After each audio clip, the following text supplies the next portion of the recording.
Hello guys, I am Bhuvnesh और मैं हूं आपका दोस्त, आपका साथी, कोच, ट्रेनर, टीचर। आप कुछ भी बोल सकते हैं, कुछ भी मुझे समझ सकते हैं। आज बात करते हैं हम एक्सेंट के बारे में, उच्चारण के बारे में। एक्सेंट एक बहुत ही इंपॉर्टेंट पार्ट होता है लैंग्वेज का। देखिए, एक तो हम कहते हैं टाइम, एक कहते हैं टाइम, एक कहते हैं राइट, एक कहते हैं राइट, एक कहते हैं फास्ट और एक कहते हैं फास्ट। तो दोनों के अंदर डिफरेंस है। जरा सोचिए, अगर मैं ऐसी अंग्रेजी बोलूं कि I want some time, I want a cup of tea, I am very fast and you are right. अब दूसरी तरीके से अगर मैं इसको बोलूं कि I want a cup of tea, I am really fast and you are absolutely right. तो फर्क पड़ता है एक्सेंट के नजरिए से देखें तो अब इनको कैसे बोलेंगे जल्दी से मैं आपको बता देता हूं। जब हम टी बोलते हैं तो हमारी जो टिप ऑफ द टंग है या जीभ का आगे वाला हिस्सा है वो दांत के पीछे जाकर टच करता है। जब हम इसको ऐसे यूज करेंगे तो टी की जगह टी निकलेगा। एफ की बात करते हैं। जब हम एफ बोलते हैं तो हमारे ऊपर वाले दांत अगर नीचे वाले होठ पर अगर स्पर्श करें, टच करें तो फास्ट नहीं होगा, फिर वो फास्ट निकलेगा, फास्ट। आर जब हम बोलते हैं तो अगर आर हमारी जो जीभ है वो पीछे की तरफ थोड़ी सी अगर घूम जाती है तो राइट की जगह राइट, रोज, रिमेंबर, रोटेशन, इस तरह से इसका निकलना शुरू हो जाएगा। तो आप इसको ट्राई कीजिए और आप देखेंगे कि क्या जबरदस्त एक्सेंट के साथ में आपने बोलना शुरू कर दिया है। अब चलिए आते हैं ग्रामर के ऊपर या स्पोकन इंग्लिश के ऊपर। कई बार हम कंडीशनल सेंटेंसेस का यूज करना चाहते हैं लेकिन वो यूज हो नहीं पाता है। जैसे अगर मैं तुम्हारे पास आता तो क्या तुम मेरी मदद करते, अगर तुम खाना बनाते तो मैं जरूर खाता, अगर तुम मुझे बुलाते तो मैं तुम्हारे पास जरूर आता।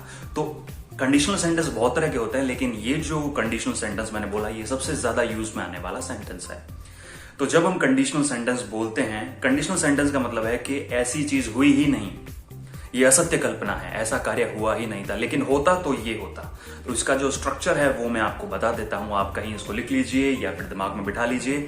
3-4 सेंटेंसेस जब आप इस स्ट्रक्चर को ध्यान में रखकर बनाएंगे तो अपने आप ही सेंटेंसेस बनने लग जाएंगे, आपको स्ट्रक्चर याद करने की आवश्यकता ही नहीं होगी। सबसे पहले पहला हिस्सा जिसमें हम लगाते हैं इफ, उसके बाद में सब्जेक्ट, उसके बाद में हैड, उसके बाद में वर्ब की थर्ड फॉर्म और उसके बाद में object.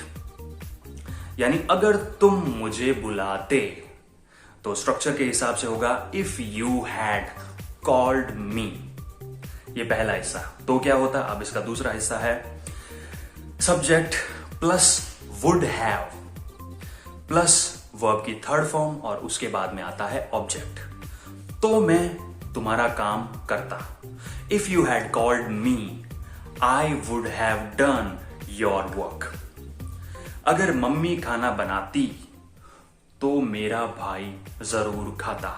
If my mom had cooked food my brother would have definitely eaten the food.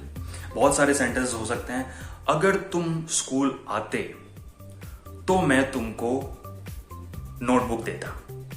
If you had come to school I would have given you my notebook.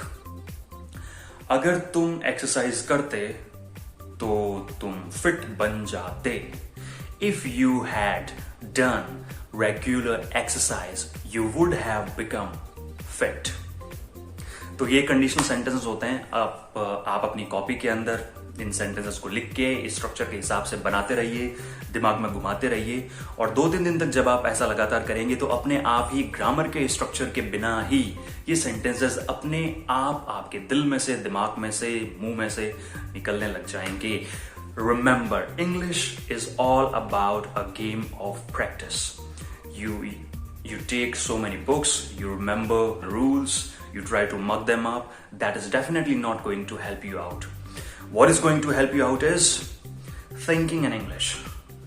Taking 2-3 words every single day and using them as frequently as possible. So I wish you best of luck कि आप practice करते रहेंगे। कल मिलते हैं एक और नए सब्जेक्ट के साथ में। तब तक के लिए गुड बाय, अपना ध्यान रखिए। Thank you.